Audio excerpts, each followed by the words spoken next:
Rhythm is king of the multiverse. King of the multiverse.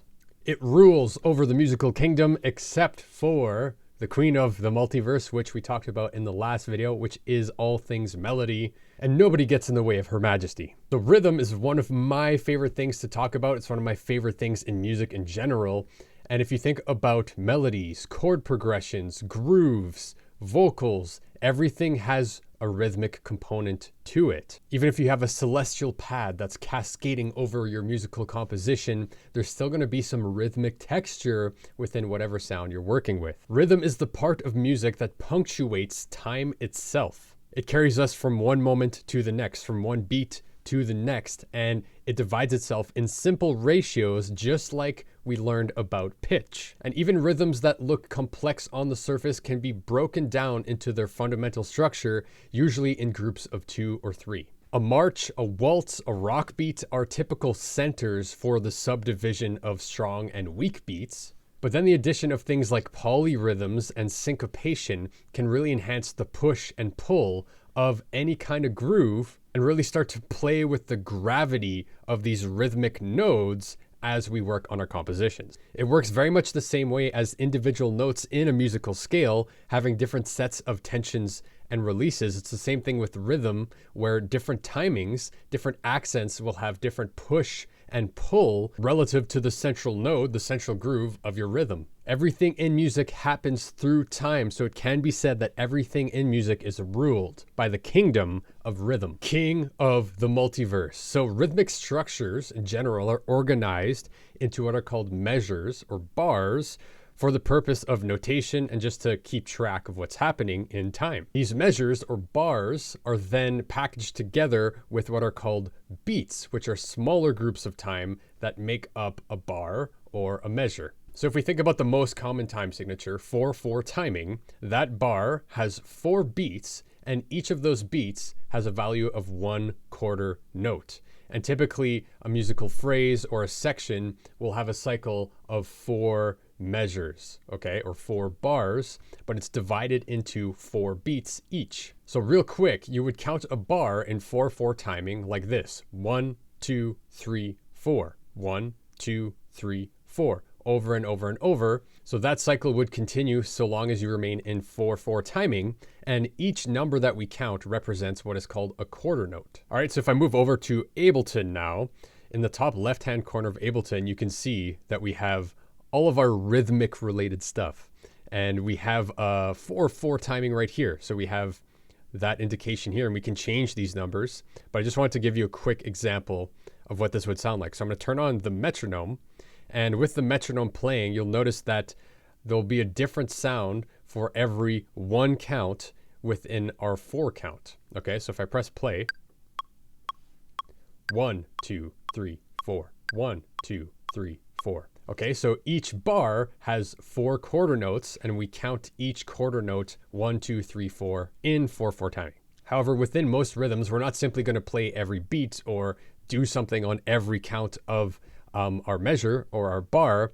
Within most rhythms, there's going to be a pulse of strong and weak beats, or there's going to be stronger or weaker parts within a groove. Very much in the same way that asymmetrical intervals make up very strong foundational harmony, it's the same thing with rhythm, where asymmetrical accents within a timing will give you a very strong foundational groove or beat. All right, so I moved over to the hands, and before we get into what's going on here, I just want to show you what it sounds like to accent different beats in a rhythm. So I'm just going to press play, and we have our 4 count, 1, 2, 3, 4. I'm just going to play around with accenting different grooves with this snare.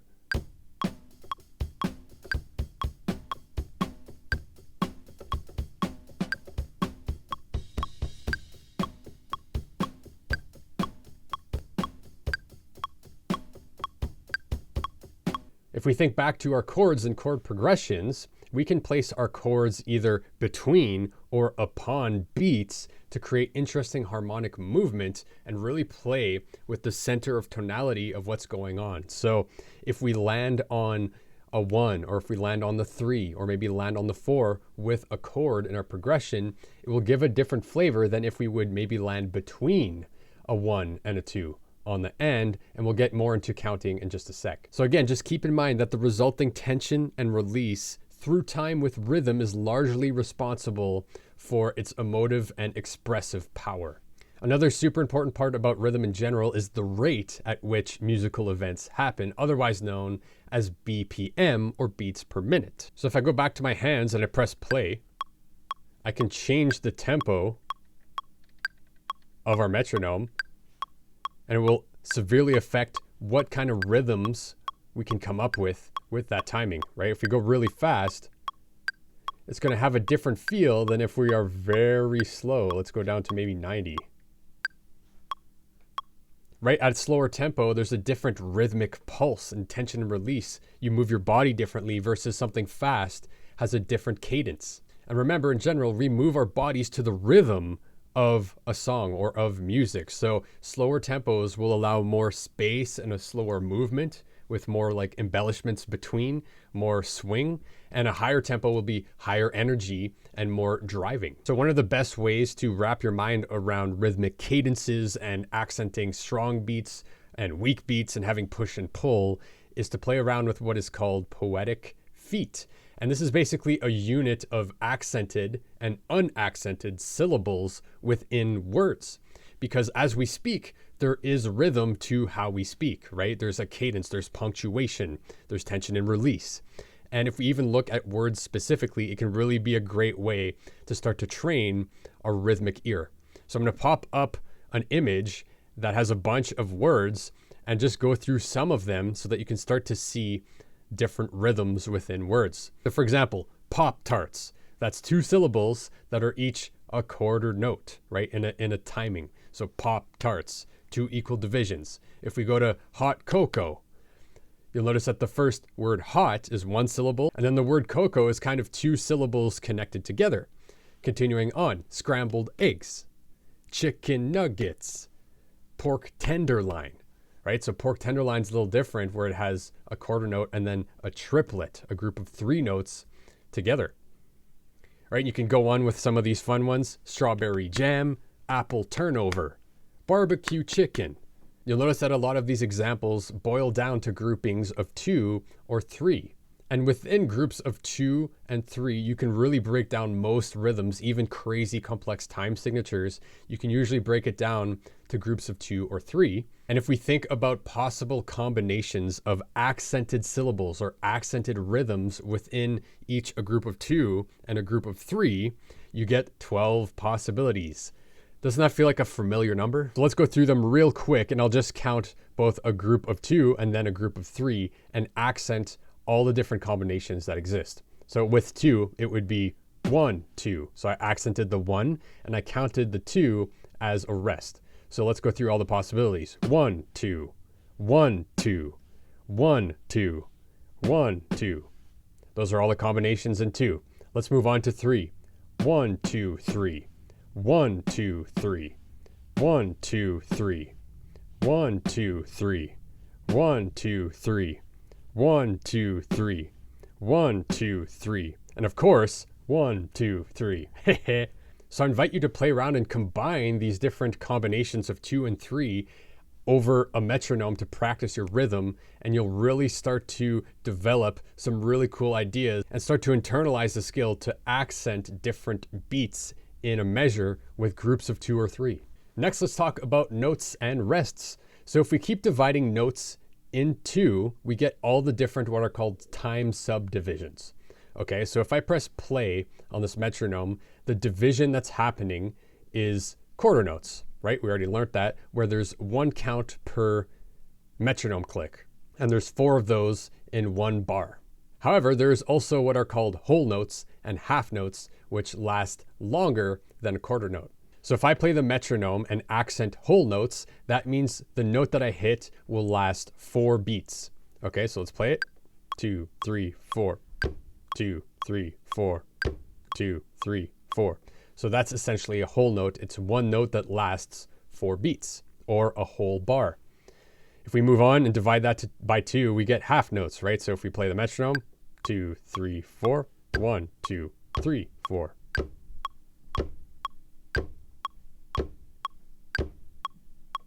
So a half note lasts 2 beats, and we would have 2 half notes in 1 bar of 4 beats. If we continue to divide by 2, now we get to our quarter notes. So if I play this metronome, we will be hitting each click of the metronome.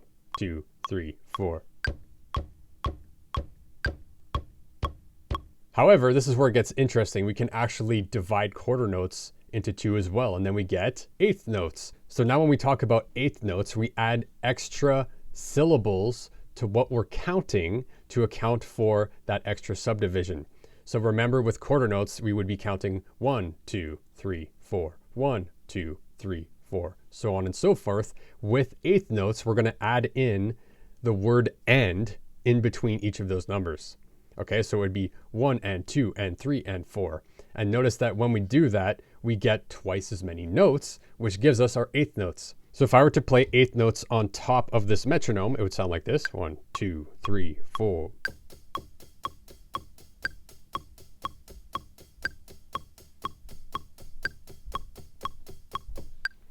And we would count it 1 and 2 and 3 and 4 and 1 and 2 and 3 and 4 and.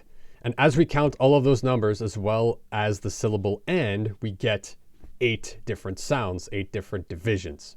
We can continue to divide by 2, and the next subdivision that we will get is what is called 16th notes.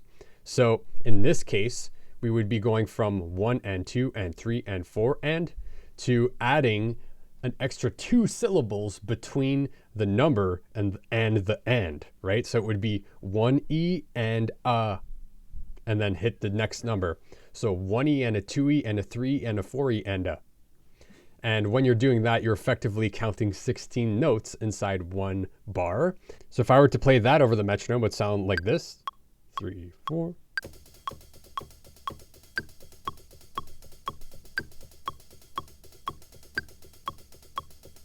1E and a 2E and a 3 and a 4E and a 1E and a 2E and a 3 and a 4E and a. And we could continue to divide again and get what are called 30-second notes, but those are very hard to count. It's very hard to speak that quickly. And keep in mind that rests can also occupy the same space as notes. So you can have quarter note rests, you can have eighth note rests, even 16th note rests. You can really create really intricate and interesting rhythms if you include 16th note rest subdivisions within 16th note rhythmic things. It can sound really cool. If I hop back over into Ableton, I just want to talk about the idea of time signature once again. So the time signature control you can find in the top left-hand corner of Ableton, this 4/4 timing. And the top number, which is called the numerator as well, shows the number of beats per bar. Okay, so in 4/4, we have 4 beats per bar. However, the bottom number, also called the denominator, indicates which subdivision will receive the beat. So in 4/4, we have quarter notes that will receive the beat. So if I play this, it's essentially counting 1, 2, 3, 4, 1, 2, 3, 4, right? But if I were to change this bottom number to 8, for example, now the subdivision that receives the beat will be eighth notes. So the 1 and 2 and 3 and 4. And you'll hear that count reflected in the metronome. So now we're going to be counting 1 and 2 and 3 and 4, that cadence, but we're still going to have 4 beats per bar. So it's going to sound like it's going twice as fast. Right, so if we change the top number now, so now 5/8 timing, now we're going to have 5 beats per bar. So we'll be counting 1, 2, 3, 4, 5, but the note subdivision that's going to receive the beat is still eighth notes. Okay, so it's going to be the speed of 1 and 2 and 3 and 4 and 5 and 1 and 2 and 3 and 4 and 5 and, but we're only going to have 5 beats per bar. So let's listen to this. 1, 2, 3, 4, 5. 1, 2, 3, 4, 5. Right? If we go back to 5/4 timing, now we're going to have a slower count. We're going to go back to quarter notes. However, we're still going to have 5 beats per bar. And you'll notice in Ableton, as well as any clips you create on push 2, will follow whatever time signature you have set. So if I switch over to arrangement view in 5/4 timing, you'll notice that our grid, so every bar that we have, every measure will have 5 subdivisions, 5 beats, right? If I change this back to 4/4 timing, now we have 4 beats per measure. So if I record a loop or a clip in 5/4 timing, we're going to have 5 beats for that clip. So let's go ahead and record a loop in 5/4. You'll notice that we have 5 beats per bar because we're in 5/4 timing. So that's just something to keep in mind as you're playing on push 2, that depending what time signature you're in is going to affect the amount of beats you have per bar and consequently your clips. Patterns everywhere. So musical styles are often expressed by their rhythmic patterns and groupings of their strong and weak beats. So a fun fact is that you can take the same song and change its groove and change its rhythm, and it will change genres. That's a great sign of an amazing song, by the way, is if you can change the arrangement, if you can change the rhythm and create all different kinds of genres with the same melody and the same chord progression. Great sign of an amazing song. And if you listen to some of your favorite genres or some of your favorite artists, you'll notice that there's most likely some sort of style with the rhythm, all right? There's like certain kinds of patterns they use, maybe some clave, maybe some interesting interplay of groupings of 2 or 3, and it becomes kind of a style, a rhythmic style. So let me show you some of the most basic foundational rhythms that you'll hear everywhere, and they're based on groups of 2 or 3. So for now, I've moved the timing to 1/4 timing, so we're just gonna have a straight quarter note pulse, and we can play around with different beats. So the first one is a march, and you've probably heard this many times when someone's playing a snare drum, and it can sound like this.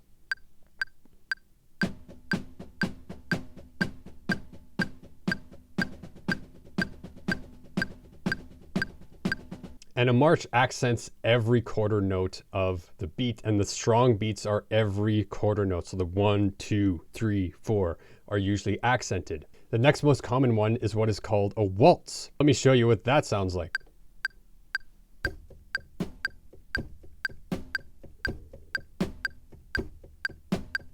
So that was what is called a waltz, and this could be 3/4 timing or 6/8 timing, whatever fits better with the music that you're working on.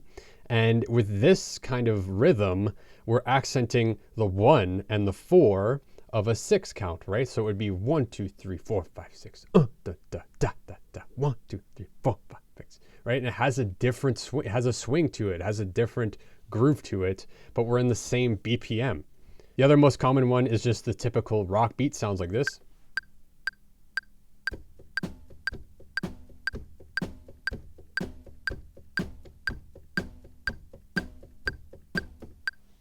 And in that case, we're just accenting the 2 and 4 with that snare. 1, 2, 3, 4. 1, 2, 3, 4. And usually with a hi-hat on an 8th note or something. Being able to describe rhythms of your own music or ideas to another musician or producer, engineer, whatever it is such a foundational skill to be able to create and communicate ideas that you have in your head and really create interesting rhythms for your chord progressions, for your melodies, for your drum grooves. Something that I teach my students is to practice developing your sense of rhythm over a metronome. So for example, if you just have a pulse, start with something that maybe feels comfortable. Maybe go down to 100, 2, 3, 4, 1, 2, 3, 4, and really start to internalize that pulse and move to it. And then with your push 2, just load up your drum rack or a custom one like this and just practice playing those different subdivisions on top of the metronome. And I assure you this will serve you for your whole music career, is having a super strong sense of rhythm. So you could try something like this. Just play the metronome. Start with whole notes. 3, 4, 1, 2, 3, 4. 1, 2, 3, 4. Right, then move on to half notes. 1, 2, 3, 4. 1, 2, 3, 4. Quarter notes. 8th notes.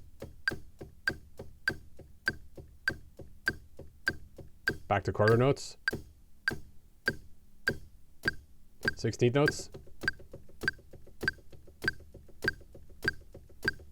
And then you can play around with throwing in kicks, throwing in snares on different beats.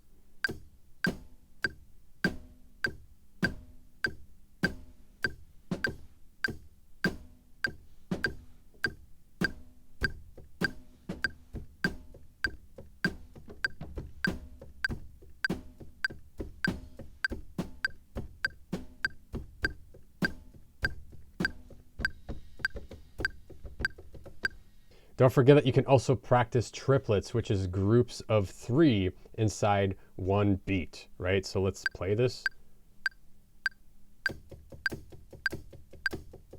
3, 1, 2, 3, 1, 2, 3, 1, 2, 3. Right, and then you can combine them all together, play around with quarter notes, eighth notes, 16th notes, triplets, and start to feel how those different rhythms pull and push together.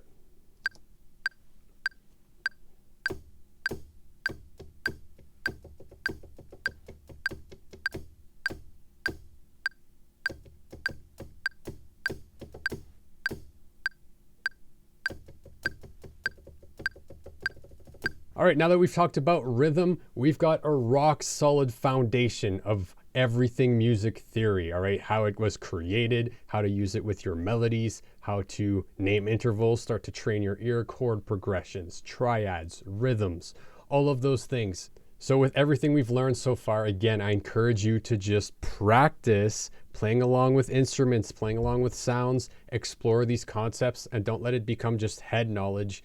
Make it practical for you and make it your own.